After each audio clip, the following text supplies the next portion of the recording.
Hei brengsek, kalau saja kau becus jadi suami, putriku tidak akan mengalami hal seperti ini. Hah? Ya, tangan itu. Tangan yang bahkan tidak bisa kau gunakan dengan benar. Bagaimana bisa melindungi seseorang? Kau yang membunuhnya. Kau membunuh Dewiku. Cepat enyah dari sini. Ayah, ibu kapan pulang?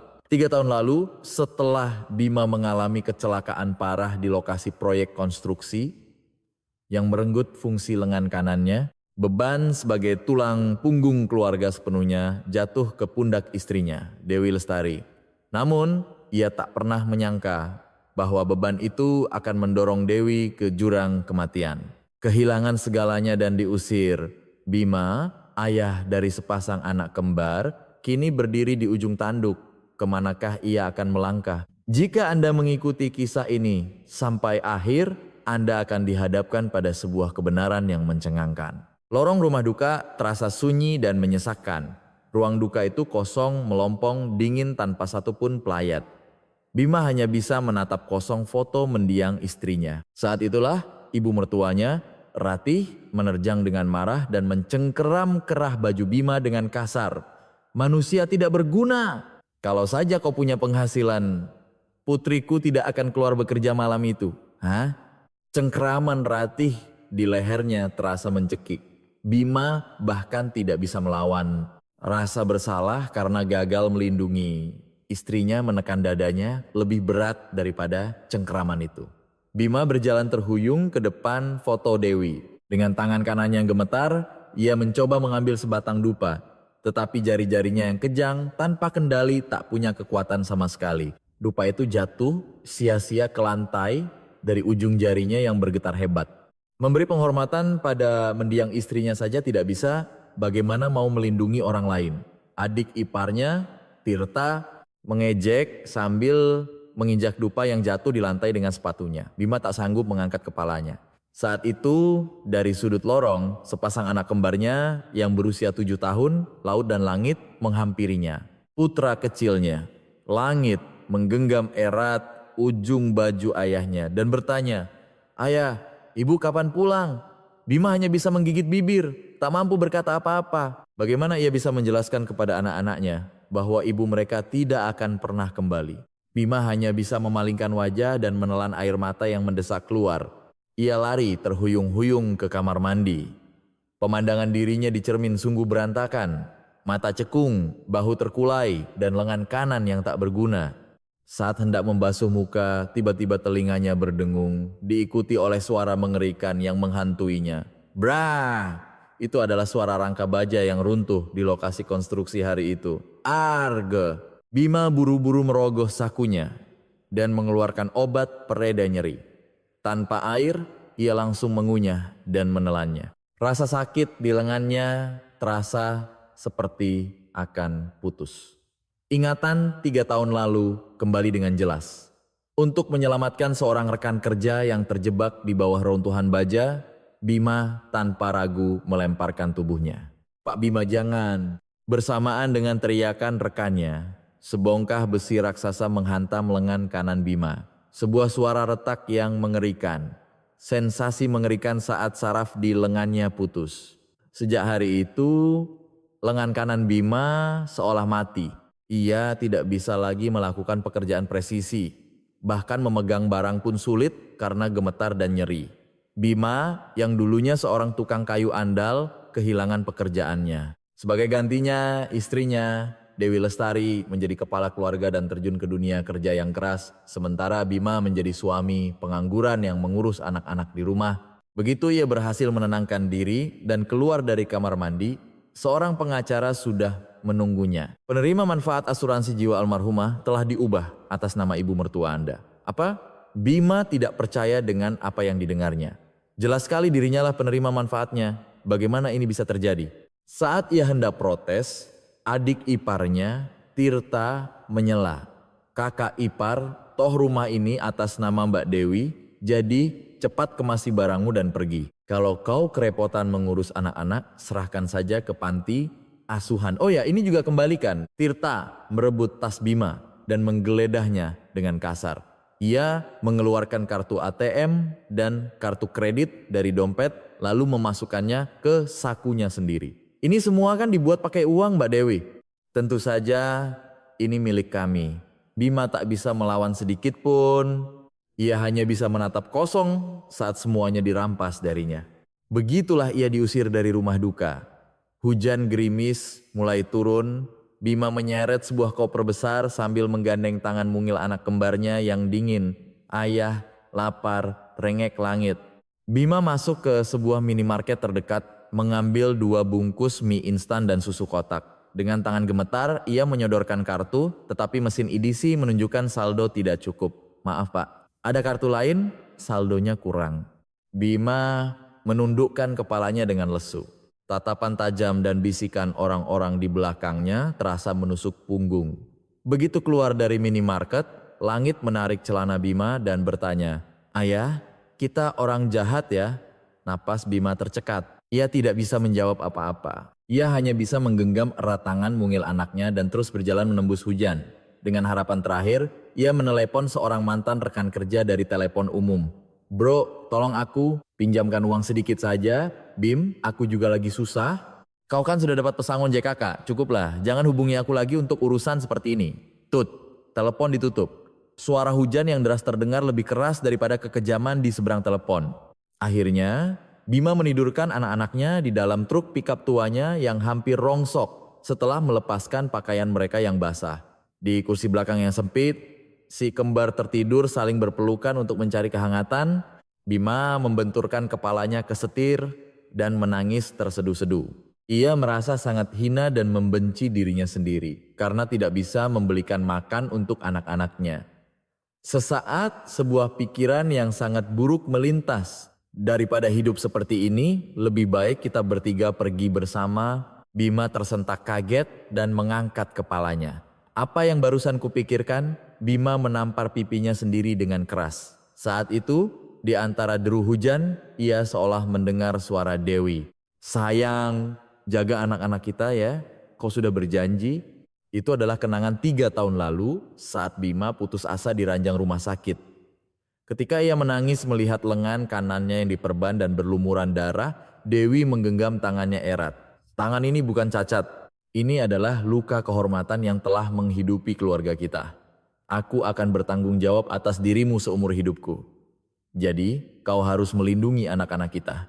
Bima menyeka air matanya dengan kasar. Lalu ia menyalakan mesin truk. "Kita harus hidup. Aku akan melindungi anak-anak. Bahkan jika harus mengorbankan nyawaku." Menembus hujan, truk tua itu perlahan bergerak ke dalam kegelapan. Setelah menyetir semalaman, truk itu tiba di sebuah desa nelayan yang asing. Dengan mata lelah, Bima menemukan sebuah papan nama kecil bertuliskan Agen Properti Harapan Baru dan Masuk. "Selamat datang." Agen properti itu mengamatinya dari atas ke bawah. Pakaian kusut, wajah kuyu, dan 2 anak kembar yang menunggu di dalam truk. "Saya mau cari kontrakan Pak, Bapak siapkan uang jaminan berapa?" "Begini Pak, uang jaminan sepertinya sulit, saya bayar sewa bulanan saja." Ekspresi agen itu langsung berubah dingin. Tidak punya uang jaminan 5 juta rupiah saja bagaimana mau cari kontrakan, pekerjaan saat ini? Belum ada. Bima menunduk lesu. Agen itu menghela napas panjang dan memberi isyarat mata kepada staf lain. "Tolonglah Pak, saya punya 2 anak Pak. Bawa 2 anak, nanti ruangannya sempit berisik, tetangga bisa komplain." "Tidak bisa Pak." Saat Bima mencoba memohon, ia mendengar bisikan para agen di belakangnya. "Lihat saja penampilannya, pasti kabur dari utang." "Betul, kalau kita kasih kontrakan, nanti sewanya nunggak, kita juga yang repot mengusirnya. Suruh pergi saja." Wajah Bima memerah karena merasa terhina. Tanpa bisa berkata apa-apa, ia keluar dari kantor properti itu seperti melarikan diri. Saat kembali ke truk, Laut bertanya, "Ayah, kita mau kemana?" Hati Bima mencelos. Ia tidak punya tempat untuk dituju, tetapi ia tidak bisa menunjukkannya kepada anak-anak. Ke tempat yang sangat keren. Sebentar lagi kita sampai. Bima memaksakan senyum sambil menyalakan mesin, tetapi hatinya terasa terbakar. Agen properti kedua, ketiga, dimanapun ia pergi, jawabannya sama. "Maaf Pak, riwayat kredit Anda tidak bagus." "Tolonglah Pak, seminggu saja. Pak, kami ini bukan lembaga sosial. Maaf, silakan cari di tempat lain." Bima tidak punya tempat tujuan lagi. Ia memarkir truknya di sebuah sudut pelabuhan dan duduk termenung. Matahari mulai terbenam. Saat itulah seorang lelaki tua yang berjalan dengan sandal jepit usang mengetuk jendela truk. "Cari tempat tinggal, Nak." Bima kaget dan menurunkan kaca jendela. Lelaki tua itu tersenyum dengan wajah penuh keriput. "Ada sih satu tempat. Tidak perlu uang jaminan, cukup bayar sewa tahunan dengan satu karung beras. Bagaimana? Benarkah, Kek?" "Iya, tapi tempat itu orang-orang enggan tinggal di sana," katanya angker. "Yah, kakek sih tidak percaya." Bima ragu sejenak. Tapi ia tidak punya pilihan lain. "Tidak apa-apa, Kek. Saya mau." Lelaki tua itu mengangguk dan berjalan di depan. Bima mengikuti sepeda motor butut lelaki tua itu dengan truknya. Setelah meninggalkan desa, jalan aspal berakhir dan berganti dengan jalan tanah di tepi rawa.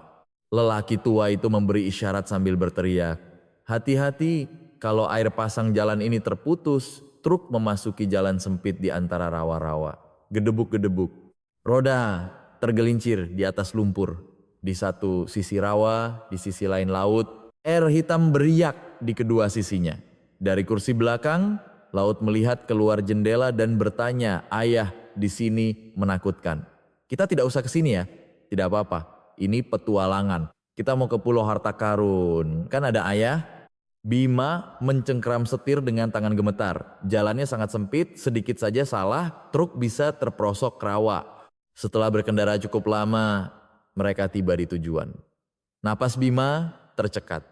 Tempat itu lebih mirip gudang terlantar daripada rumah. Atap seng yang setengah runtuh, jendela pecah, gerbang besi berkarat. Di sekelilingnya tumbuh ilalang setinggi orang dewasa. "Ini rumahnya, Kek?" "Iya." "Sewa setahun 300.000. Bagaimana?" Bima merogoh sakunya dengan ekspresi bingung. Beberapa koin dan beberapa lembar uang Rp1.000 yang lecek. Hanya itu yang ia punya. "Anu, Kek, saya sekarang." Lelaki tua itu tertawa terbahak-bahak dan melambaikan tangannya. "Sudahlah, kau juga tidak akan kabur kemana-mana. Tidak perlu bayar sekarang, nanti kalau sudah punya uang, bayar pelan-pelan saja." Kebaikan lelaki tua yang berlebihan itu terasa sedikit aneh, tetapi Bima membungkuk hormat. "Terima kasih, Kek, terima kasih banyak." Lelaki tua itu melemparkan sebuah kunci berkarat. "Kalau begitu, hiduplah dengan baik." "Oh ya, kalau malam-malam dengar suara aneh, jangan pedulikan. Itu cuma suara angin." Lelaki tua itu meninggalkan senyum penuh arti dan pergi dengan sepeda motornya. Suara mesinnya menjauh di seberang jalan rawa. Bima mendorong gerbang berkarat itu. Suara derit besi yang memekakkan telinga. Halamannya penuh ilalang dan bau apek jamur menusuk hidung. Wah, rumputnya banyak sekali. Langit berlari ke halaman dengan gembira. Ia menjelajahi ilalang dan mengambil sesuatu. "Ayah, lihat ini." Di tangan langit ada sebelah sepatu hak tinggi wanita yang hangus terbakar. Sepatu kulit yang menghitam. Bima merasa tidak enak. Buang itu, kotor. Bima merebut sepatu itu dan melemparkannya jauh-jauh. Tetapi perasaan tidak nyaman di sudut hatinya tidak hilang. Begitu masuk ke dalam rumah, keadaannya lebih parah. Kasak nyamuk sobek, pintu berderit, bola lampu pecah. Ini bukan tempat yang layak huni. "Ayah, kita tidur di sini," tanya laut dengan wajah cemas. Bima mengelus kepala putrinya. "Ayah akan perbaiki. Sebentar lagi akan jadi bagus." Bima mengambil kotak peralatannya dari truk, palu berkarat, paku, dan kain untuk mengganti kasa nyamuk yang sobek. Peralatan yang penuh kenangan yang ia gunakan sebelum kecelakaan 3 tahun lalu. Dengan tangan kanannya yang gemetar, ia memegang palu. Saat hendak memaku, tangannya tidak bertenaga. Tuk! Palu itu mengenai jarinya, bukan paku. Ar! Bima menggertakkan gigi dan menahan erangan. Ia tidak bisa bersuara keras karena takut anak-anaknya melihat darah mengalir dari jarinya. Tetapi ia terus memaku. Sekitar 1 jam kemudian, Bima menyelesaikan perbaikan pintu dengan keringat bercucuran. Tangannya bengkak. "Ayah." Laut menghampiri dan memegang tangan Bima. Lalu dari tas kecilnya ia mengeluarkan plester. "Sakit ya? Biar aku yang pasangkan." Laut dengan hati-hati menempelkan plester di jari Bima. Lalu dengan suara lirih ia berkata, "Ibu bilang tangan ayah harus kita yang jaga." Tenggorokan Bima tercekat. Ia ingin menangis, tetapi ia menahannya. Terima kasih laut sayang. Malam tiba. Bima memasak 2 bungkus mie instan sisa di truk yang hampir kedaluarsa. Ia merebusnya dalam 1 panci dan meletakkannya di depan si kembar. Ayah sudah kenyang. Kalian berdua saja yang makan. Bima hanya minum air putih. Ia memegang gelas kosong sambil mendengarkan suara anak-anaknya menyeruput mie. Di luar, hari mulai gelap. Tapi ada yang aneh. Dari arah jalan rawa terdengar suara gemuruh air. Bima menjulurkan kepalanya keluar jendela dan melihat air pasang mulai naik. Dalam sekejap, jalan itu terendam air. Belum sampai 30 menit, jalan masuk benar-benar terendam. Sekarang ia tidak bisa keluar meskipun mau. Isolasi total, Bima menyalakan lilin dan menidurkan anak-anaknya. Rumah tanpa listrik. Dalam kegelapan, hanya 1 lilin yang berkelip debur. Suara ombak menghantam gubuk. Suara angin juga ikut masuk. Bima memandang keluar jendela, lautan yang gelap gulita. Tapi ada yang aneh. Jauh di seberang rawa, dalam kegelapan, sepertinya ada seseorang yang sedang memandangi arah sini. Sosok bayangan samar, tidak bergerak, hanya berdiri di sana. Bima mengucek matanya. Saat dilihat lagi, tidak ada apa-apa. Pasti cuma perasaanku saja. Tapi perasaan dingin di punggungnya tidak hilang. Lilin bergoyang ditiup angin. Malam pertama di tempat ini semakin larut. Pukul 11 malam, angin laut semakin kencang. Bra! Suara ombak yang menghantam gubuk tua itu semakin keras. Bima duduk di samping si kembar yang tertidur lelap dan menyelimuti mereka.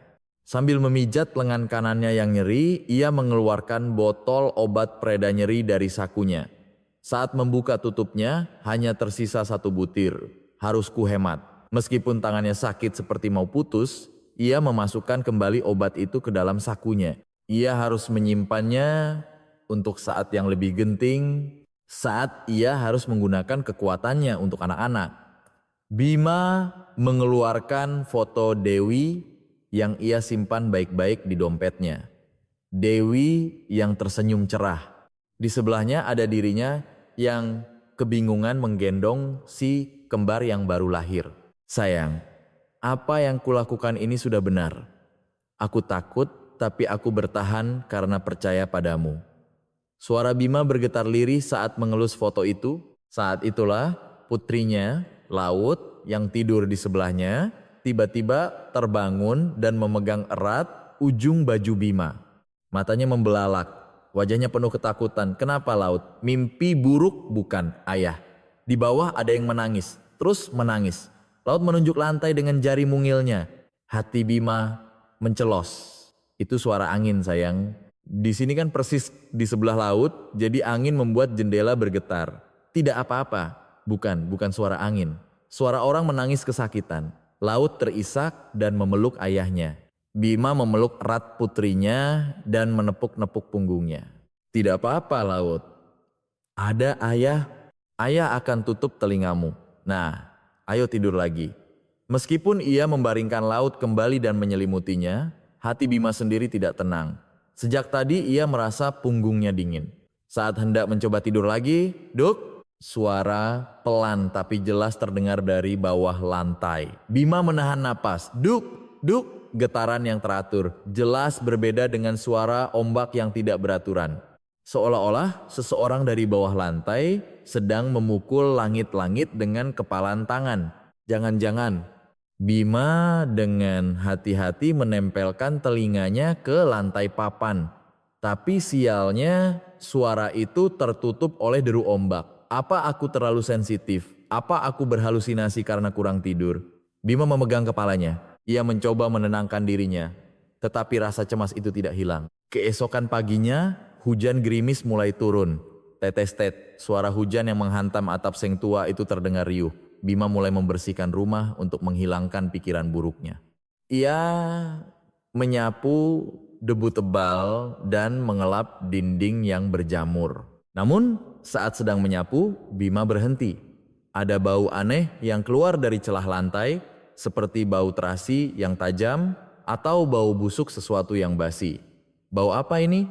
Bima menutup hidungnya. Dulu tempat ini dipakai untuk gudang terasi ya. Tanpa sadar, Bima memeriksa papan-papan lantai.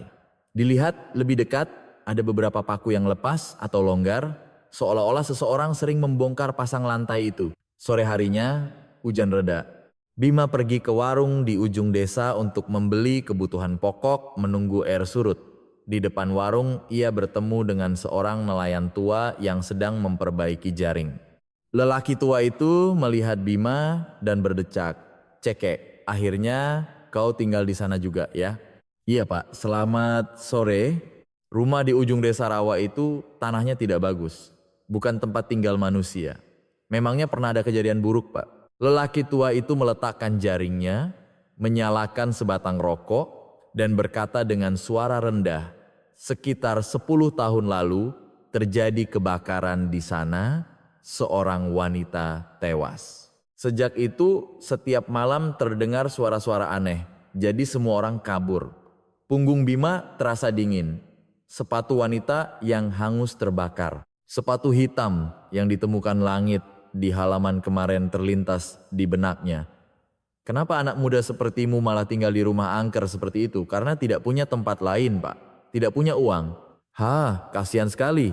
Anak-anakmu juga ada di sana. Pokoknya hati-hati, kalau malam dengar suara aneh, jangan pernah buka pintu." Lelaki tua itu menatapnya dengan cemas lalu pergi. Bima berdiri termenung untuk waktu yang lama. Malam itu, Bima mengunci jendela rapat-rapat dan menidurkan anak-anaknya. Di luar kembali gelap gulita, hanya suara ombak yang menderu. Saat Bima pergi ke kamar mandi, ia tanpa sengaja melihat keluar jendela dan napasnya seolah berhenti. Jauh di seberang rawa, dalam kegelapan, seseorang berdiri, tidak bergerak, hanya menatap ke arah rumah ini. Sosok manusia yang samar. Jantung Bima berdebar kencang. Siapa itu? Warga desa? Atau Bima ingin membuka jendela untuk memastikan, tetapi peringatan lelaki tua tadi terngiang. Kalau malam dengar suara aneh, jangan buka pintu. Sosok itu berdiri seperti patung untuk waktu yang lama, lalu perlahan menghilang ke dalam kegelapan. Jelas sekali itu bentuk manusia, bukan hantu. Bima merasakan keringat dingin mengalir di punggungnya. Seseorang sedang mengawasi kita. Bima mengunci pintu kamar dan duduk di samping anak-anaknya yang sedang tidur. Sepertinya malam ini ia tidak akan bisa tidur.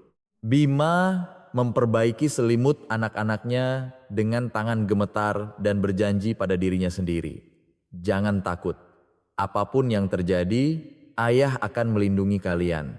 Di dalam kamar yang hanya diterangi satu lilin, mata Bima terus waspada ke arah pintu sepanjang malam. Malam tanpa tidur pun berlalu dan fajar menyingsing. Dengan mata merah karena kurang tidur, Bima memandang keluar jendela. Langit mendung pekat. Sepertinya hujan akan segera turun. Begitu si kembar bangun, Bima memaksakan senyum cerah untuk menyambut pagi. "Hari ini kita mau apa?" tanya langit sambil mengucek mata. "Ayah mau merapikan barang-barang ibu. Kalian boleh main di halaman. Tapi jangan pergi jauh-jauh ya. Janji?" "Iya." Setelah menyuruh anak-anak ke halaman, Bima mengeluarkan barang-barang istrinya dari truk. Beberapa kardus yang ia masukkan dengan tergesa-gesa saat diusir dari rumah mertuanya. Barang-barang yang belum berani ia sentuh karena takut hatinya hancur. Dengan tangan gemetar, Bima membuka kardus pertama. Pakaian yang biasa dipakai Dewi, aroma pelembut pakaian yang familiar dan sisa parfum yang samar masih tercium. Bima membenamkan wajahnya di tumpukan pakaian itu dan duduk terdiam untuk waktu yang lama. Di kardus kedua, ada buku agenda dan catatan kerja Dewi. Bima membuka agenda itu. Memo pekerjaan kantor, jadwal pentas, seni TK si kembar, daftar belanjaan. Catatan kehidupan sehari-hari yang begitu biasa dan hangat. Namun saat membalik ke halaman belakang, tangan Bima berhenti. Di kolom memo tanpa tanggal, ada tulisan tangan yang tergesa-gesa, gubuk terbengkalai, Desa Muara Angin Banten. Bima menahan napas. Desa Muara Angin. Jadi bukan kebetulan. Bima datang ke sini bukan karena kebetulan semata. Saat diusir dari rumah duka dan masuk ke truk, ia melihat alamat ini di belakang struk bensin yang tergeletak di dalam truk. Tanpa tujuan, Bima secara membabi buta mengarahkan setirnya ke alamat yang sepertinya ditinggalkan oleh istrinya. Dengan harapan samar, bahwa mungkin ini adalah tanah yang dibeli Dewi untuk masa tua atau sebuah tempat rahasia untuk keluarga mereka. Dewi, jadi tempat ini bukan tempat yang kau siapkan untuk kita?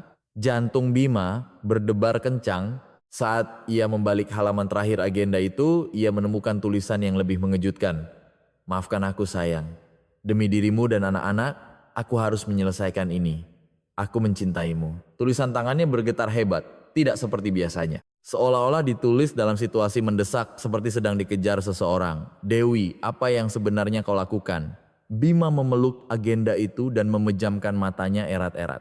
Tempat ini bukan tempat peristirahatan, melainkan lokasi di mana istrinya mempertaruhkan nyawanya untuk mengungkap sesuatu. Saat itu, putrinya, Laut, yang ikut menggeledah kardus, menemukan sesuatu. Ayah, di bawah tas ada sesuatu. Laut mengeluarkan secarik kertas yang terlipat dua dari bagian dalam tas ibunya. Bima segera membukanya dan lagi-lagi itu adalah tulisan tangan Dewi. Selamatkan Bapak dan Ibu Hartono, segera lapor polisi. Bukti USB ada di dalam brankas. Selamatkan Bapak Hartono. Napas Bima tercekat. Apakah istriku mencoba menyelamatkan seseorang? Apakah kematiannya bukan kecelakaan lalu lintas biasa? Bima menggeledah tas istrinya dengan panik. Saat meraba lapisan dalamnya, ia menemukan sebuah kantong kecil tersembunyi di dasar tas. Sret. Saat membuka resletingnya, sebuah kunci kecil yang kasar keluar, berkarat dan tua, tetapi terasa berat. Ini apa? Kunci apa ini? Saat Bima sedang mengamati kunci itu, ayah, di sini ada yang aneh, teriak Langit dari sudut kamar. Bima berlari menghampirinya dan melihat Langit sedang menusuk-nusuk celah lantai yang sobek dengan pedang mainannya. Langit, bahaya, jangan begitu. Tetapi dari bawah lantai, terasa sesuatu yang keras dan dingin. Bima menyibakkan lapisan lantai itu dan menemukan sebuah pegangan besi berkarat tersembunyi di antara papan-papan kayu. Ini pintu, di samping pegangan itu ada lubang kunci kecil. Secara naluriah, Bima mengeluarkan kunci yang baru saja ia temukan di tas. Dengan perasaan was-was dan tangan gemetar, ia memasukkan kunci itu ke lubang. Ceklek, meskipun berkarat, kunci itu masuk dengan sempurna. Jantung Bima berdetak seperti orang gila. Alamat yang ditinggalkan istrinya, kunci yang ditinggalkannya, dan rumah ini semuanya terhubung menjadi satu. Aku harus membukanya, tetapi rasa takut merayap. Ia merasa jika membuka pintu ini, ia tidak akan pernah bisa kembali ke kehidupan normal. Haruskah aku pura-pura tidak tahu dan kabur bersama anak-anak? Namun, kalimat terakhir di agenda itu terngiang di benaknya. Demi dirimu dan anak-anak. Bima menggertakkan giginya. Laut, Langit, main di halaman ya. Jangan masuk sebelum ayah panggil. Kenapa? Di sana ada apa? Ada sesuatu yang harus ayah periksa. Setelah menyuruh anak-anak keluar, Bima kembali memegang pegangan itu. Ia mengambil napas dalam-dalam dan mengangkatnya dengan sekuat tenaga. Engsel berkarat itu menjerit saat pintu besi yang berat itu perlahan terbuka. Kegelapan pekat menganga di hadapannya dan udara lembab yang menyengat menerpa wajahnya. Bersama dengan bau jamur tua, tercium bau amis dan busuk yang menusuk. Ia mundur selangkah. Apa-apaan ini? Saat itu, dari kedalaman kegelapan, terdengar suara, seret, suara rantai besi yang terseret di lantai, dan suara erangan serak seperti binatang buas. Air, tolong beri kami air. Sekujur tubuh Bima merinding. Itu suara manusia. Jelas sekali itu suara manusia. Dengan tangan gemetar, ia mengeluarkan ponsel dari sakunya dan menyalakan senter. Tangga curam yang berjamur menuju ke bawah tanah. Bima seolah terhipnotis, melangkah turun satu persatu. Suara langkah kakinya menggema di ruang bawah tanah yang kosong. Cahaya senter menyapu ruangan itu. Tempayan-tempayan penyimpanan pecah berantakan dan di sudut terdalam Bima hampir menjerit. Ada orang di sana. Bukan, menyebutnya orang terlalu berlebihan untuk kondisinya yang mengenaskan. Rambut putih, acak-acakan, pakaian robek, tubuh kurus kering. Di pergelangan kakinya terpasang rantai besi tebal yang diikat ke dinding. Ada dua orang, seorang pria dan wanita tua. saling berpelukan, gemetar mencoba menghindari cahaya. Siapa kalian? Suara Bima bergetar hebat. Saat itu, wanita itu perlahan mengangkat kepalanya. Dengan mata merah karena terlalu lama tidak melihat cahaya, ia menatap Bima dan bertanya dengan suara serak. Anda, orang suruhan Bu Dewi? Bima tidak percaya dengan apa yang didengarnya. Bu Devi, bagaimana Anda bisa kenal istri saya, Dewi Lestari? Mendengar itu, air mata mengalir dari mata wanita itu.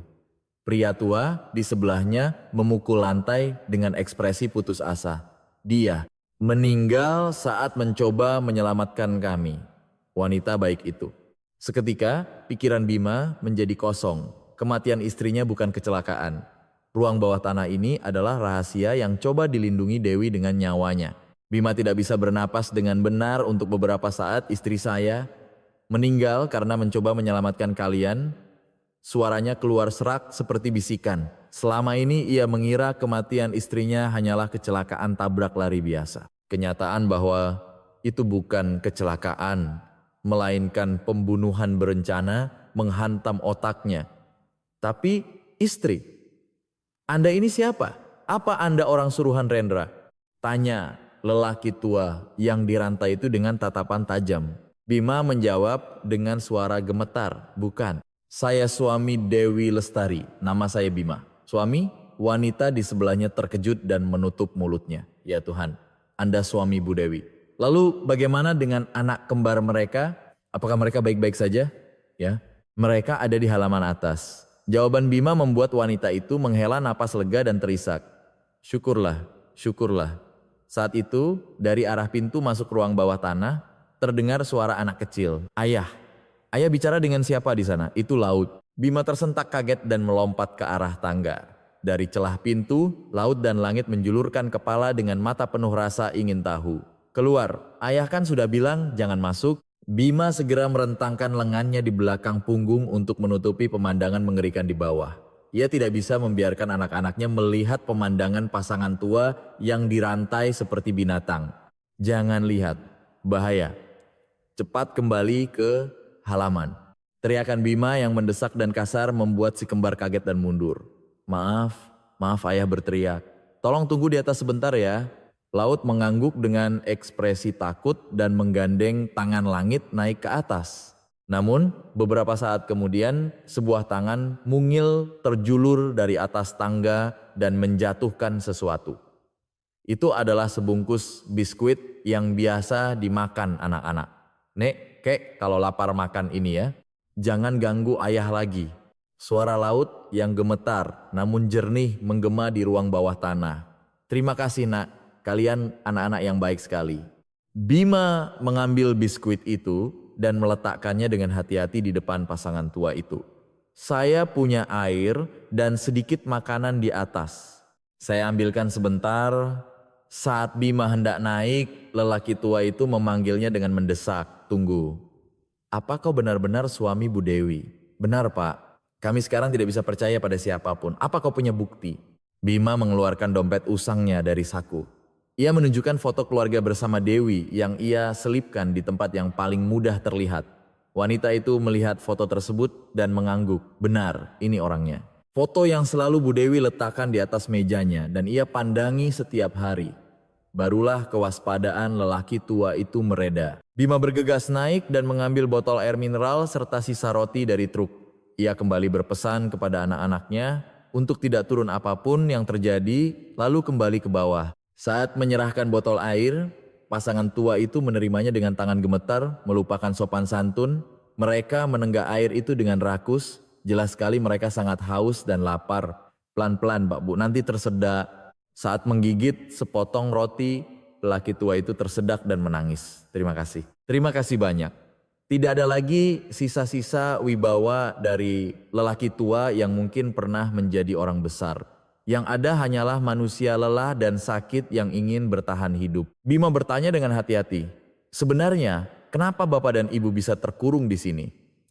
Lelaki tua itu menelan rotinya dengan susah payah dan perlahan membuka mulut. Saya adalah Direktur Utama Grup Cakrabuana Hartono Wijoyo dan ini istri saya Liana, Grup Cakrabuana. Mata Bima membelalak. Itu kan perusahaan tempat istri saya, Dewi, bekerja. Benar, Bu Dewi adalah staf di tim keuangan kami. Hartono melanjutkan dengan ekspresi kesakitan. 3 bulan lalu wakil direktur Rendra Hartawan dia berkhianat. Dia menggelapkan dana gelap perusahaan dan untuk menyingkirkan saya yang mengetahuinya. Liana menyambung, dia menculik dan menyekap kami di sini, lalu menyebarkan kebohongan bahwa kami sedang berobat di luar negeri. Dan di belakang, dia bersiap untuk mengambil alih perusahaan. Lalu istri saya, kenapa Dewi? Pertanyaan gemetar Bima dijawab oleh Hartono dengan mata terpejam. Bu Dewi adalah satu-satunya agen audit internal yang saya percaya. Di luar ia tampak seperti karyawan biasa, tetapi dia adalah orang yang adil dan kompeten. Saya sendiri yang memerintahkannya untuk menyelidiki korupsi Rendra. Dia mengumpulkan bukti dengan sangat teliti hingga akhirnya menemukan tempat ini. Liana menambahkan sambil terisak, dia mengetahui kami disekap dan sedang dalam perjalanan ke kantor polisi membawa bukti. Dia berusaha menyelamatkan kami. Hartono mengepalkan tinjunya yang terikat rantai. Orang-orang suruhan Rendra menabraknya dengan truk sampah. Itu bukan kecelakaan, itu adalah eksekusi. Seluruh tubuh Bima bergetar hebat. Kemarahan, kesedihan, dan rasa bersalah yang menusuk tulang melandanya. Karena aku cedera. Darama, karena aku tidak berguna. Dewi harus terus melakukan pekerjaan berbahaya itu. Kalau bukan karena aku, dia bisa hidup normal. Bima memegang kepalanya dan menggaruk lantai. Ini salahku. Semuanya salahku. Akulah yang membunuh Dewi. Liana memegang tangan Bima yang gemetar. Melalui sentuhan rantai besi yang dingin, kehangatan menjalar, bukan. Dewi selalu membanggakan Anda. Membanggakan? Saya ini suami cacat yang tidak bisa menafkahi keluarga. Tidak. Dia bilang Anda adalah orang terkuat dan paling hangat di dunia. Karena suaminya menjaga anak-anak dengan baik, dia bisa melakukan hal yang benar di luar sana. Dia tidak pernah sekalipun merasa malu pada Anda. Bu Dewi adalah seorang pahlawan. Dia mempertaruhkan nyawanya untuk keluarga dan perusahaan. Mendengar kata-kata Hartono, Bima tak bisa lagi menahan isak tangisnya. Saat itu, dari lantai atas, di luar gubuk, terdengar suara mesin mobil yang asing. Brum, mendahai. Suara mobil yang melaju kencang di jalan tanah dan berhenti di depan halaman. Wajah Hartono menjadi pucat pasi. Itu orang-orangnya Rendra. Mereka datang seminggu sekali untuk memeriksa apakah kami masih hidup. Jantung Bima berdebar kencang. Anak-anak, Bima berlari menaiki tangga seperti orang gila. Ia buru-buru menutup pintu besi, menutupinya dengan lantai papan, lalu melempar selimut usang di atasnya untuk menyamarkannya. Ia meraih laut dan langit yang sedang bermain di halaman dan membawa mereka masuk ke dalam kamar. Laut langit, mulai sekarang kita main petak umpet yang sangat penting. Bima meletakkan jari telunjuknya di bibir, jangan bersuara sama sekali ya. Kalau ketahuan kita kalah. Mengerti? Anak-anak mengangguk dengan ekspresi ketakutan. Dari luar terdengar suara pintu mobil ditutup. Buk, lalu langkah kaki. 2 orang, tidak 3 orang. Bima menahan napas dan mengintip dari celah jendela yang sobek. Pria-pria berjas hitam sedang berjalan mengelilingi gubuk, mengintip ke dalam. Apa-apaan ini? Ada yang tinggal di sini? Kata agen properti ada orang gembel yang masuk. Cek saja. Kalau Pak Rendra tahu bisa gawat. Salah satu pria itu mendekati pintu depan. Bima menutup mulut langit dan bahkan tidak berani bernapas. Begitu mereka membuka pintu, semuanya akan berakhir. Untungnya, pria itu melihat sepasang sepatu anak-anak yang usang di depan pintu dan meludah. Ceke, sepertinya ada anak kecil juga, bukan apa-apa, ayo pergi, bau, iya juga. Toh, orang tua di dalam juga tidak bisa kabur. Beberapa saat kemudian mereka masuk ke mobil, suara mesin menjauh dan hanya suara ombak yang tersisa. Barulah Bima bisa menghembuskan napas yang ditahannya. Tapi sekarang ia tahu. Tidak ada tempat untuk lari. Orang-orang itulah yang telah membunuh istrinya. Dan ia tahu apa yang harus ia lakukan. Tatapan mata Bima berubah. Ketakutan di matanya telah sirna. Digantikan oleh kilatan dingin yang mematikan. Dewi, aku yang akan menyelesaikannya. Orang-orang yang kau pertaruhkan nyawamu untuk lindungi. Sekarang aku yang akan melindungi mereka. Bima mengepalkan tangan kanannya yang gemetar. Setelah para pria itu pergi, keheningan yang berat kembali menyelimuti gubuk. Bima memeluk laut dan langit yang terkejut dan menepuk-nepuk punggung mereka. Kalian hebat, laut dan langit sangat berani. Setelah menenangkan anak-anak dan menyuruh mereka kembali ke halaman, Bima melangkah berat kembali ke ruang bawah tanah. Pasangan Hartono masih gemetar di sudut. Bima duduk di lantai dan bertanya, "Pak Hartono, saya ingin tahu persis mengapa istri saya harus meninggal." Hartono perlahan mengangkat kepalanya. Ini akan menjadi cerita yang panjang. "Apa kau mau mendengarkannya?"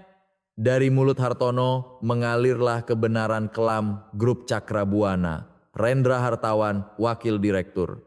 Dia adalah bawahan yang dipercaya dan dibesarkan oleh Hartono, tetapi di belakang ia mengasah pisau. Ia mendirikan perusahaan fiktif di luar negeri dan dengan dalih pengembangan resor, ia menggelapkan dana miliaran rupiah. Dan istri saya mengetahuinya benar.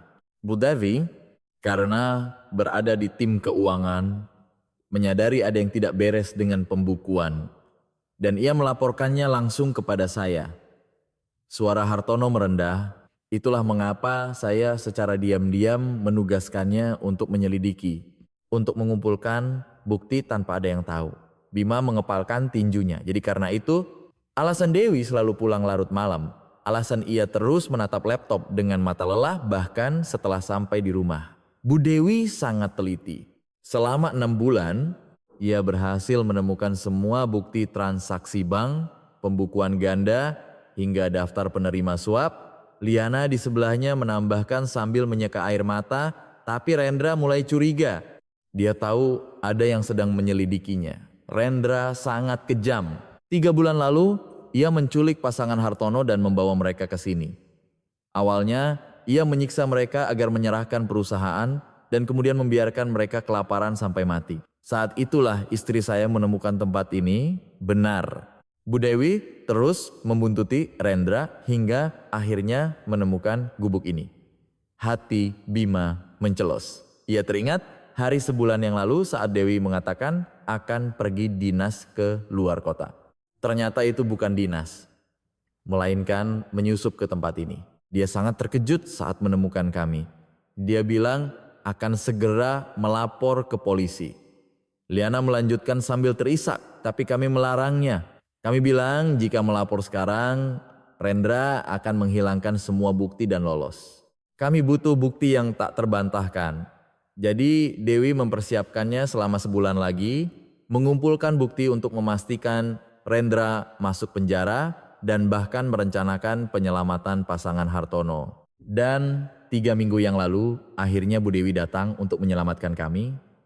Suara Hartono bergetar. Malam itu saat ia hendak membawa kami keluar, terdengar suara langkah kaki di luar. Anak buahnya datang berpatroli. Dewi menyembunyikan kami kembali dan segera pergi sendirian untuk menyelamatkan setidaknya USB berisi bukti itu. Air mata panas mengalir di pipi Bima. Lalu apa yang terjadi? Keesokan paginya, Rendra sendiri yang datang. Hartono berkata dengan gemetar menahan amarah, dia masuk sambil tersenyum. Lalu dengan angkuh di hadapanku, dia berkata telah menyingkirkan tikus pengganggu dengan sebuah truk. Bima tidak bisa bernapas, jadi itu bukan kecelakaan. Benar, dia yang menyuruhnya. Mereka menabrak mobil Bu Dewi yang sedang menuju kantor polisi dengan truk sampah. Bima memukul lantai dan menangis sejadi-jadinya. Kemarahan, kesedihan, dan rasa bersalah yang mengerikan merobek dadanya. Semua ini salahku. Karena aku cacat, karena aku tidak menghasilkan uang, Dewi tidak akan melakukan pekerjaan berbahaya itu. Tidak. Saat itu, Liana memegang tangan Bima dengan hangat. Dewi melakukan pekerjaan itu bukan karena terpaksa oleh keadaanmu. Dia melakukannya karena itu adalah hal yang benar. Dia pernah berkata, suamiku bahkan dengan lengannya yang cedera pernah menyelamatkan orang. Aku juga ingin menjadi orang yang tidak memalukan di hadapan anak-anakku, seperti suamiku. Bima tidak bisa menahan air matanya. Istrinya tidak pernah menyalahkannya, ia justru ingin meneladaninya. Liana melepaskan kalung salib yang ia kenakan. Ini, Bu Dewi memberikannya padaku sebelum pergi. Saat liontin salib itu dibuka, di dalamnya tersembunyi sebuah chip mikro yang sangat kecil. Semua bukti ada di dalam sini. Perintah pembunuhan Rendra, penggelapan dana, semuanya. Bima menerima chip kecil itu dengan tangan gemetar. Kebenaran yang dilindungi istrinya dengan nyawa. Bebannya terasa menusuk telapak tangannya. Tepat pada saat itu dari luar gubuk terdengar lagi suara mobil. Suara mesin sedan mewah yang halus. Wajah Hartono langsung pucat pasi. Rendra, dia datang sendiri. Jantung Bima seolah berhenti berdetak. Dari lantai atas terdengar suara pintu mobil ditutup, lalu suara sepatu mahal menginjak kerikil. Tap, tap, ada orang di sana? Suara dingin dan tajam menembus ke dalam gubuk. Bima segera memasukkan chip itu ke sakunya dan mundur ke arah pintu ruang bawah tanah. Tapi sepertinya sudah terlambat, langkah kaki itu semakin mendekat ke arah pintu depan. Bima mengepalkan tinjunya yang gemetar. Sekarang tidak ada tempat untuk lari. Pembunuh istrinya berada tepat di atas kepalanya. Langkah kaki itu semakin dekat. Bima menahan napas dan menempelkan tubuhnya di atas lantai papan yang menutupi pintu ruang bawah tanah. Laut dan langit yang berada di halaman masuk ke dalam kamar dengan ekspresi ketakutan. Brak, brak. Seseorang menendang pintu depan gubuk yang reot dengan kasar. Ada orang di dalam, keluar, suara dingin dan mengancam. Itu Rendra. Bima mendorong anak-anaknya ke celah lemari di sudut kamar dan meletakkan jari telunjuknya di bibir. Jangan bersuara sedikit pun. Keheningan yang mencekam menyelimuti ruangan.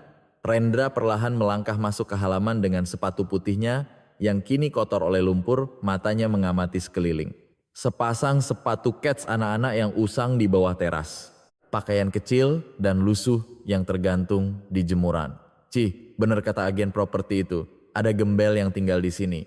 Rendra memandangi gubuk reot itu dengan tatapan jijik, tetapi ia tidak masuk. Hujan mulai turun deras dan ia tidak ingin mengotori sepatunya yang mahal lebih jauh lagi. Pak, ayo pergi. Badai akan datang.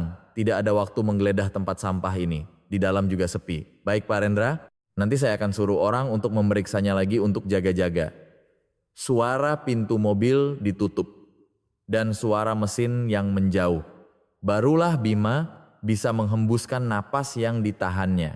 Jantungnya berdebar kencang, tetapi ia memaksakan diri untuk tetap tenang. Dia sudah pergi. Syukurlah. Bima menyalakan radio tua di sudut dengan tangan gemetar. Di antara suara berisik, siaran berita darurat terdengar.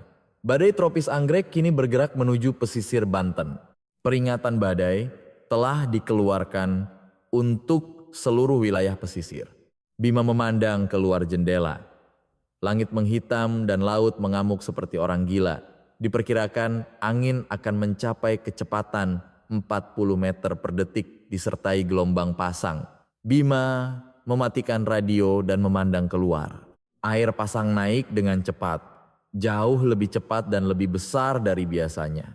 Dalam waktu kurang dari 30 menit, satu-satunya jalan masuk ke gubuk itu terendam oleh air laut yang hitam. Tidak ada yang bisa masuk dan tidak ada yang bisa keluar. Isolasi total. Bima bergegas turun ke ruang bawah tanah. Pak Hartono mereka sudah pergi dan karena badai mereka tidak akan bisa kembali untuk sementara waktu.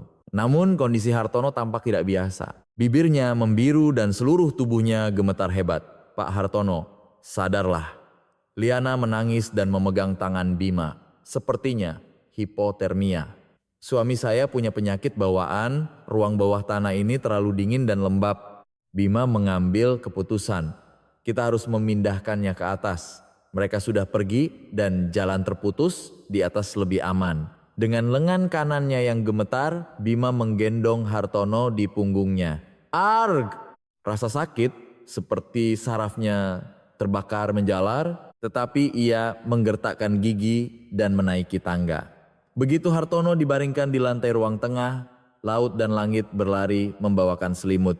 Beberapa saat kemudian, saku Bima bergetar. Bima terkejut dan mengeluarkan ponselnya. Di layar, sinyal hanya tersisa satu baris, berkedip-kedip. Saat melihat nama penelepon, tatapan Bima menjadi dingin. Tirta, ia tidak ingin mengangkatnya, tetapi berpikir mungkin ada alasan khusus ia menelepon dalam situasi seperti ini. Bima menekan tombol jawab. Halo, kakak ipar, ternyata kau masih hidup ya? Suara Tirta yang mengejek terdengar bercampur dengan deru angin dan suara berisik. Kenapa kau menelepon? Orang-orang itu mencarimu. Tapi kan sebelum meninggal Mbak Dewi mengganti nomormu. Jadi data mereka cuma punya nomor lama. Mereka meneleponku, jadi ku beritahu semua. Nomor barumu. Mereka bayar mahal loh. Bima tidak habis pikir. Hanya karena uang kau melakukan ini. Toh orang-orang itu hebat, cepat atau lambat pasti akan ketemu. Lebih baik aku yang dapat uangnya kan? Tirta tertawa terkekeh. Pokoknya nomornya sudah kuberikan. Sebentar lagi mereka akan menghubungimu. Aku tidak tahu apa yang akan terjadi, tapi bersiap-siaplah. Jangan salahkan aku nanti. Kututup ya. Tut. Tirta menutup teleponnya seolah mengejek. Bima menggenggam ponselnya erat-erat seolah ingin menghancurkannya. Rasa jijik memuncak. Namun belum sempat ia bernapas, telepon kembali berdering. Nomor pribadi. Mereka batin Bima. Begitu mendapatkan nomornya, mereka langsung melacak lokasinya. Ia menekan tombol jawab dan menempelkannya ke telinga. Ia tidak mengatakan apa-apa. Bapak Bima Prakoso selamat malam, suara dingin dan licin. Suara Rendra yang ia dengar di halaman tadi. Adik ipar Anda sangat kooperatif. Berkat dia, saya melacak lokasi Anda dan hasilnya cukup menarik. Gubuk seperti tempat sampah yang baru saja saya kunjungi, koordinatnya menunjuk ke sana. Sayang sekali. Tadi sepi jadi saya langsung pergi, ternyata Anda bersembunyi di dalam seperti tikus. Bima memandang keluar jendela. Ombak hitam telah menelan habis jalan masuk. Saya baru saja mau putar balik tapi air sudah pasang. Karena badai saya tidak bisa masuk. Rendra berdecak. Anda beruntung. Malam ini Anda bisa selamat. Tapi besok pagi setelah air surut dan badai reda, kami akan langsung ke sana. Anda, anak-anak Anda yang berisik itu, dan pasangan tua itu, semuanya akan saya kirim ke dasar laut. Jiji Bima bergemeletuk. Ia menekan amarahnya yang meluap dan menggeram pelan, datang saja. Apa katamu? Kalau berani, datang saja. Akan kubuat kau membayar lunas atas kematian istriku, sombong sekali. Baiklah, kita bertemu besok pagi. Tut! Telepon terputus. Bima kembali memeriksa layar, tetapi bar sinyal di atas telah hilang. Di luar jangkauan. Badai semakin kencang dan sinyal terakhir pun putus. Sekarang hubungan dengan dunia luar benar-benar terputus. Situasinya jelas. Mereka membeli nomornya dari adik iparnya dan melalui pelacakan lokasi. Mereka yakin ia berada di gubuk ini. Dan waktu yang dilindungi oleh bencana alam ini hanya malam ini saja.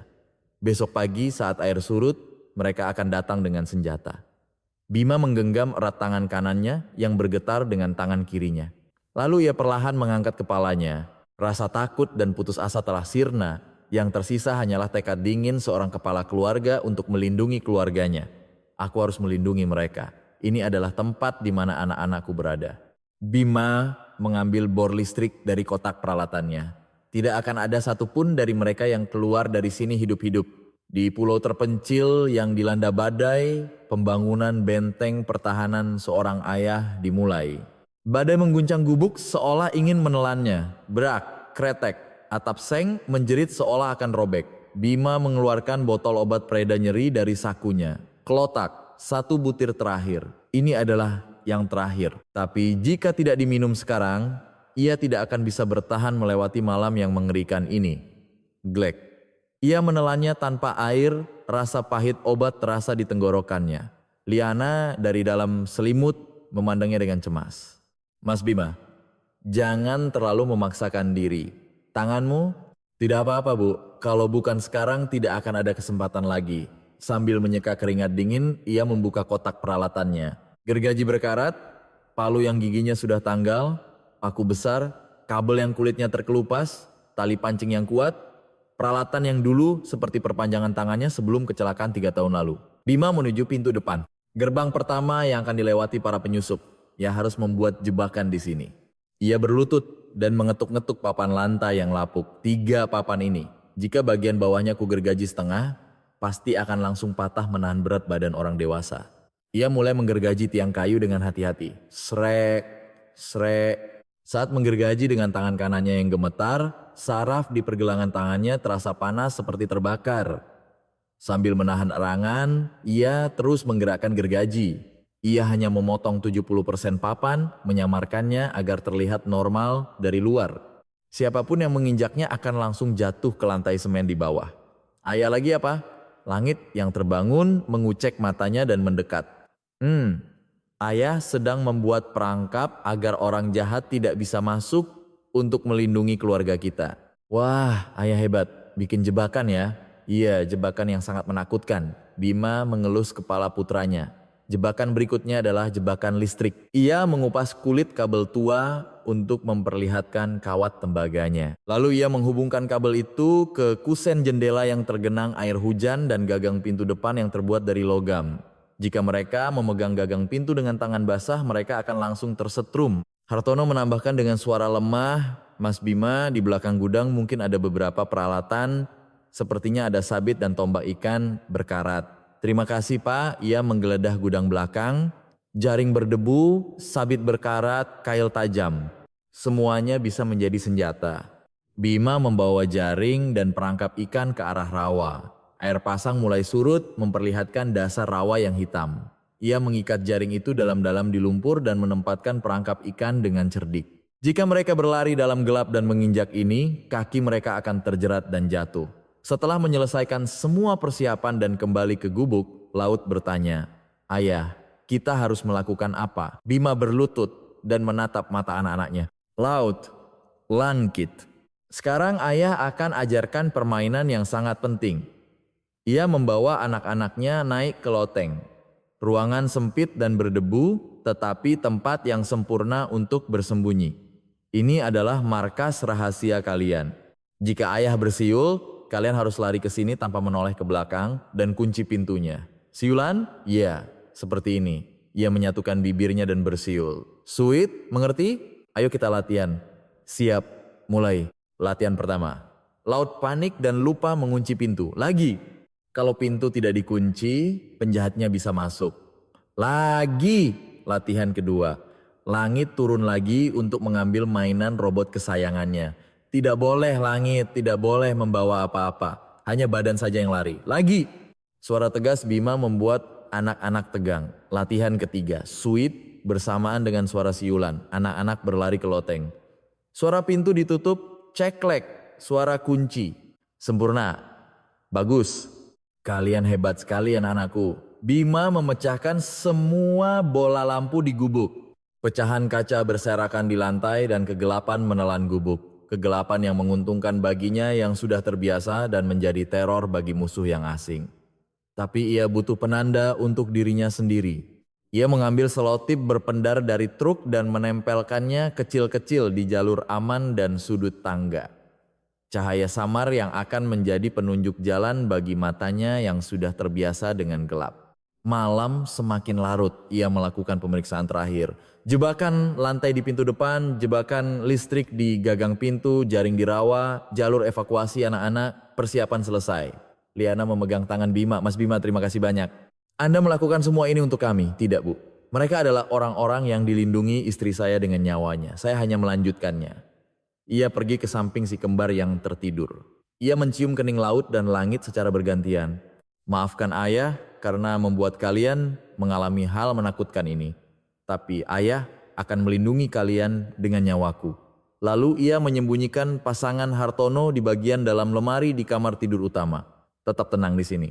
Apapun suara yang Bapak dan Ibu dengar di luar, jangan pernah keluar sebelum saya panggil. Baik, jaga dirimu baik-baik. Pintu lemari ditutup. Sekarang hanya Bima yang tersisa di ruang tengah. Ia memandang keluar jendela.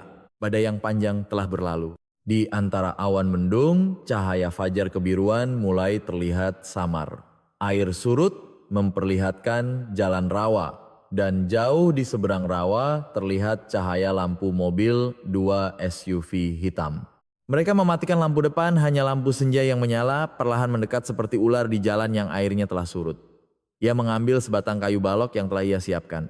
Ia menggenggam erat tangan kanannya yang gemetar karena tegang dengan tangan kirinya. Silakan datang, akan kubuat kalian membayar lunas atas kematian istriku. Ia bersembunyi di balik pintu dalam kegelapan dan menahan napas. Suara mesin semakin dekat. Brum, kiit. Mobil berhenti tepat di depan gubuk. Suara pintu mobil terbuka, suara sepatu menginjak kerikil. Sepertinya ada 4 orang pasti di dalam sini. Dobrak pintunya. Terdengar suara dingin Rendra. Bima mencengkeram balok kayu itu erat-erat. Jantungnya berdebar kencang, tetapi pikirannya sedingin es dan jernih. Majulah, brengsek, bra. Pintu depan didobrak dengan kasar. Perburuan telah dimulai. Seorang pria yang masuk ke halaman menyalakan senter. Gelap. Listriknya padam karena badai ya. Langkah kaki mendekati pintu depan. Tap, tap. Bima menahan napas dalam kegelapan, menunggu. Saat pria itu melangkahi ambang pintu dengan sepatunya yang basah. Krak, papan lantai yang bagian bawahnya telah ia gergaji, tidak kuat menahan beban dan patah. Arh. Bersamaan dengan teriakan, pria itu jatuh ke ruang bawah tanah. Gedebuk, suara tumpul saat ia jatuh ke lantai semen, diikuti oleh erangan kesakitan. Pak Tono, pria lain yang mengikutinya berteriak panik. Bajingan ini memasang jebakan. Dari dalam kegelapan, Bima menaikkan saklar sekring yang telah ia siapkan. Ceklek, listrik menyala. Pria kedua yang panik itu buru-buru memegang gagang pintu depan yang terbuat dari logam. Saat itulah, triple, gagang pintu yang terhubung dengan kabel telanjang. Pria yang tersetrum itu tidak bisa melepaskan tangannya dan seluruh tubuhnya kejang. Bima segera menurunkan kembali saklar dan pria itu jatuh ke lantai dengan mulut berbusa. Ada apa? Bodoh sekali kalian. Dari luar terdengar suara tajam Rendra. Tidak berguna, minggir. Aku sendiri yang akan masuk. Rendra masuk perlahan sambil membawa pipa besi yang ia ambil dari bagasi. Saat petir menyambar, sekilas terlihat tatapan matanya. Bahkan dalam kegelapan, matanya memancarkan hawa dingin seorang pembunuh. Bima Prakoso, kau bersembunyi kan? Keluarlah. Sebelum kau lebih terluka. Bima mencengkeram balok kayu dan menahan napas di balik pintu. Rendra menyinari seisi ruangan dengan senter. Istrimu, Dewi Lestari, ajalnya sangat mengenaskan. Tertabrak truk, bersimbah darah, tapi tetap saja memegangi USB sialan itu. Ujung rahang Bima bergetar. Amarahnya memuncak. Bajingan! Di sana rupanya.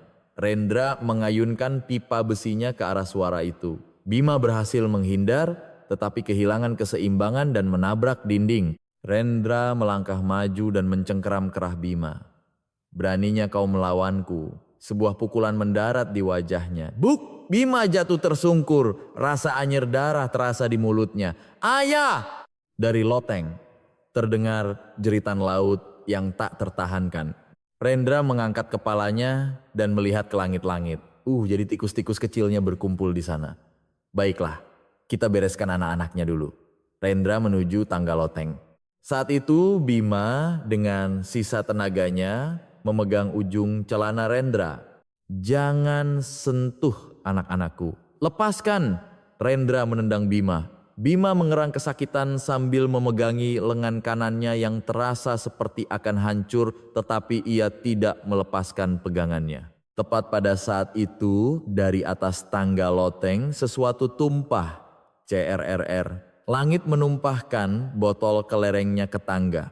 Puluhan kelereng kaca menggelinding menuruni tangga. Apa ini? Rendra menginjak kelereng dan terhuyung.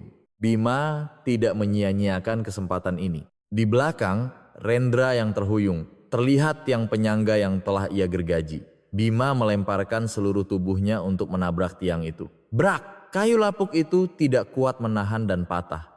Balok penyangga langit-langit dan atap tua itu runtuh menimpa Rendra. Rendra menjerit saat terkubur di bawah debu dan tumpukan kayu. Bima bangkit dengan kaki gemetar. Seluruh tubuhnya sakit seperti akan hancur, tetapi ini belum berakhir. Dua anak buah Rendra yang menunggu di luar mendengar suara itu dan berlari masuk. Pak Rendra, Anda tidak apa-apa. Bima berlari ke pintu belakang. Itu dia, tangkap bajingan itu. Para pria itu mengejar Bima dalam kegelapan ke arah rawa. Bima tahu jalan di rawa dengan baik, tetapi mereka tidak. Saat menginjak lumpur, bayur! Pria yang berlari di depan, kakinya terjerat jaring yang disembunyikan Bima. Apa ini? Pria yang di belakangnya ikut tersandung dan jatuh menimpa temannya. Tepat pada saat itu, air pasang mulai naik lagi dengan deras. Para pria yang terjebak di lumpur itu meronta-ronta, tetapi semakin mereka bergerak, jaring itu semakin erat menjerat. Tolong, Airnya naik, Bima meninggalkan mereka dan kembali ke gubuk. Dari tumpukan kayu yang runtuh, Rendra yang berlumuran darah merangkak keluar. Dengan mata penuh dendam, ia bangkit terhuyung-huyung menggunakan pipa besi sebagai tongkat. Kau, bajingan sialan. Rendra mendekati Bima. Bima juga mengangkat balok kayu yang patah. Mata mereka bertemu saat mereka akan melakukan pertarungan terakhir. Jauh di seberang rawa terdengar suara yang membelah kegelapan. Wuyung, wuyung. Suara sirene. Cahaya sorot yang menyilaukan dari kapal patroli polisi air menerangi gubuk. Jangan bergerak. Polisi, letakkan senjata dan tiarap. Seorang nelayan tua yang curiga melihat mobil masuk saat peringatan badai telah melapor ke polisi. Di bawah cahaya yang kuat, wajah Rendra menjadi pucat seperti kertas. Bima mengeluarkan kalung salib peninggalan istrinya dari saku dan menggoyangkannya. Ini bukti yang dilindungi istri saya dengan nyawanya. Semua kejahatanmu ada di sini. Bagaimana bisa kau? Bayarlah atas kematian istriku. Sekarang secara hukum, tim polisi khusus menyerbu melintasi rawa. Angkat tangan, tiarap. Rendra tidak bisa melawan dan diborgol di tanah. Barulah kaki Bima lemas dan ia terduduk di lantai. Ayah. Laut dan langit melompat turun dari loteng dan memeluk Bima. Ayah, kami takut, tidak apa-apa, semuanya sudah berakhir, sekarang sudah aman. Bima memeluk anak-anaknya erat-erat seolah ingin meremukkannya. Di wajahnya yang penuh lumpur dan keringat, air mata panas yang ia tahan semalaman mengalir deras. Dewi, aku berhasil. Orang-orang yang kau coba lindungi dan anak-anak kita. Aku telah melindungi mereka. Di fajar setelah badai berlalu, langit cerah seolah tak pernah terjadi apa-apa. Malam yang panjang telah berakhir dan pagi akhirnya tiba. Tim polisi mengepung gubuk sepenuhnya. Tangkap semua, Rendra dan anak buahnya dengan tubuh penuh lumpur, diborgol dan diseret pergi.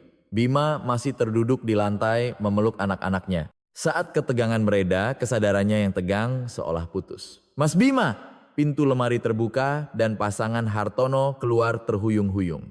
Liana berlari dan memegang tangan Bima yang berlumuran darah sambil menangis. Terima kasih banyak, Anda menyelamatkan kami. Tidak, Bu. Saya hanya mencoba melindungi keluarga saya. Setelah mengucapkan itu, Bima kehilangan kesadaran dan pingsan. Saat membuka matanya lagi, Bima sudah berada di ranjang rumah sakit. Langit-langit putih, bau disinfektan yang familiar, ayah, laut dan langit menangis di samping tempat tidurnya. Kalian sudah bangun anak-anakku. Saat Bima mencoba mengelus kepala mereka, ia merasakan gips yang berat di lengan kanannya. Seorang dokter mendekat dan berkata sambil melihat rekam medis, sungguh sebuah keajaiban. Tulang rusuk Anda retak dan ada banyak memar tetapi tidak mengancam jiwa. Namun, kerusakan saraf di lengan kanan Anda sedikit memburuk, jadi Anda harus menjalani fisioterapi yang panjang. Ya, dok, saya bersyukur masih hidup. Beberapa saat kemudian, pintu kamar terbuka dan seorang detektif masuk. Pak Bima, bagaimana kondisi Anda? Kami perlu mengambil keterangan. Bima menceritakan semua yang terjadi malam itu. Bukti di dalam kalung salib peninggalan istrinya, penyekapan pasangan Hartono dan perintah pembunuhan kejam Rendra. Detektif itu mengangguk dan mencatat. Chip bukti sudah selesai dianalisis. Uang yang digelapkan Rendra mencapai triliunan rupiah. Bahkan ada buku besar lobi politik, jadi negara gempar. Bagaimana dengan nasibnya? Perintah pembunuhan, penyekapan, pelanggaran hukum perbankan, mungkin dia akan mati di penjara, tidak akan melihat matahari lagi. Detektif itu berhenti sejenak, lalu menambahkan dan mengenai adik ipar Anda, Tirta. Ekspresi Bima mengeras. Dia juga ditahan sebagai kaki tangan, menerima uang untuk memberikan lokasi korban kepada pembunuh, bukan lagi membantu kejahatan, melainkan dianggap sebagai percobaan pembunuhan. Bima memandang ke luar jendela dan menjawab singkat, biarkan dia menerima hukuman yang setimpal dengan perbuatannya. Beberapa hari kemudian berita di TV rumah sakit menayangkannya. Wakil Direktur Grup Cakra Buana, Rendra Hartawan telah ditahan dan didakwa. Kasus ini terungkap berkat keberanian almarhumah Dewi Lestari sebagai pelapor internal. Di layar muncul foto Dewi yang tersenyum cerah. Dewi Lestari tewas secara tidak adil saat melacak dana gelap dan penggelapan pajak perusahaan. Tetapi bukti yang ia tinggalkan berhasil memutus rantai korupsi raksasa. Bima menatap senyum istrinya di TV dan menangis tanpa henti. Dewi, kau lihat kan? Namamu disebut di seluruh negeri. Kau adalah seorang pahlawan. Layar TV berganti dan menunjukkan sosok Tirta yang dibawa ke kantor polisi. Terikat tali, menundukkan kepala. Di belakangnya, ibu mertuanya, Ratih, meraung-raung sambil memukul lantai. Anakku, kasihan anakku. Kalau saja menantuku tidak melapor. Jeritan seorang ibu yang sampai akhir hanya memikirkan uang dan putranya, Bima dengan tenang menekan tombol remote dan mematikan TV. Balas dendam tidak terasa manis, hanya terasa pahit dan hampa. Seminggu kemudian, Bima keluar dari rumah sakit. Saat masuk ke lobi, sepasang suami istri yang familiar sudah menunggu. Pasangan Hartono dengan setelan rapi. Penampilan mengenaskan di ruang bawah tanah telah sirna, kembali ke wujud asli mereka yang berwibawa. Mas Bima, selamat sudah keluar dari rumah sakit. Pak Hartono, bagaimana kondisi Bapak? Aku selamat berkat dirimu. Mobil sudah menunggu di luar, ayo pergi. Kemana Pak? Kau tidak punya tempat tujuan kan? Untuk sementara tinggallah di rumah kami. Ya, ini bukan basa-basi, jadi jangan menolak. Ya, Bima hendak menolak, tetapi ia melihat si kembar yang memegang ujung bajunya. Ia tidak bisa membiarkan anak-anaknya kembali ke jalanan. Dengan berat hati, saya akan merepotkan Bapak. Suatu hari yang cerah, Bima bersama laut dan langit mengunjungi makam istrinya. Pasangan Hartono juga ikut, didorong dengan kursi roda. Di depan nisan penuh dengan bunga krisan. Hartono membungkuk hormat di depan nisan Dewi. Bu Dewi, berkat Anda, perusahaan dan keadilan terselamatkan. Terima kasih banyak. Liana meletakkan sebuah plakat di depan nisan penghargaan warga pemberani diberikan oleh kepolisian. Dan ini adalah hadiah dari perusahaan kami. Hartono menambahkan, kami memutuskan untuk mendirikan Yayasan Dewi Lestari, yayasan untuk melindungi pelapor internal dan membantu keluarga korban kejahatan. Nama istrimu akan dikenang selamanya. Laut dan langit juga meletakkan bunga. Ibu, ayah sudah melindungi kami. Ayah juga mengalahkan monster. Seperti kata ibu, ayah adalah orang terkuat di dunia. Bima duduk di depan nisan dan mengelusnya. Meskipun batu itu dingin, ia seolah bisa merasakan kehangatan istrinya. Sayang, sepertinya aku akan baik-baik saja sekarang. Anak-anak kita juga sudah bisa tersenyum. Jadi, beristirahatlah dengan tenang. Dalam perjalanan pulang, Hartono memegang tangan Bima. Mas Bima, lenganmu itu. Saya sudah mencari tahu ada seorang ahli bedah rekonstruksi saraf di Singapura. Kalau dioperasi, kondisinya akan jauh lebih baik. Tidak usah Pak, saya merasa berutang terlalu banyak. Utang apa? Kepada penyelamat nyawaku, hal seperti ini pun tidak bisa kulakukan. Lalu Hartono menatap Bima dengan tatapan serius. Kami tidak punya anak. Kami ingin kau dan si kembar menjadi keluarga kami, Pak, bukan adopsi atau hal rumit lainnya. Hanya tinggal bersama dan saling mengandalkan sebagai keluarga sejati. Bisakah kau mengisi kesepian kami di hari tua? Liana juga tersenyum sambil memegang tangan anak-anak. Benar Mas Bima, kami ingin merawat laut dan langit seperti cucu kami sendiri. Mata Bima berkaca-kaca. Pria yang telah kehilangan keluarga dan terpojok hingga ke ujung dunia, kini mendapatkan keluarga baru. Terima kasih banyak. 6 bulan kemudian, di sebuah taman yang luas dan bermandikan sinar matahari, tawa anak-anak pecah. Kakek tangkap bolanya. Langit menendang bola dan Hartono tertawa sambil mengejarnya. Nenek, bunga. Ini cantik ya? Laut menyematkan bunga liar yang ia petik di rambut Liana. Bima sedang memangkas ranting-ranting pohon di sudut. Lengan kanannya yang telah selesai dioperasi dan menjalani rehabilitasi, meskipun belum sempurna, sudah cukup kuat untuk memegang gunting dahan. Tangannya tidak lagi gemetar. Bima, ayo masuk makan buah, panggil Liana dengan akrab. Iya Bu, sebentar lagi. Bima meletakkan guntingnya dan menatap langit. Di tempat yang pernah dilanda badai, kini hanya terhampar langit biru tanpa awan. Dewi, kami hidup dengan baik. Bersama orang-orang yang kau hadiahkan ini, bersama anak-anak sangat bahagia. Angin sepoi-sepoi bertiup menyentuh pipi Bima. Hangat, seolah sentuhan tangan istrinya.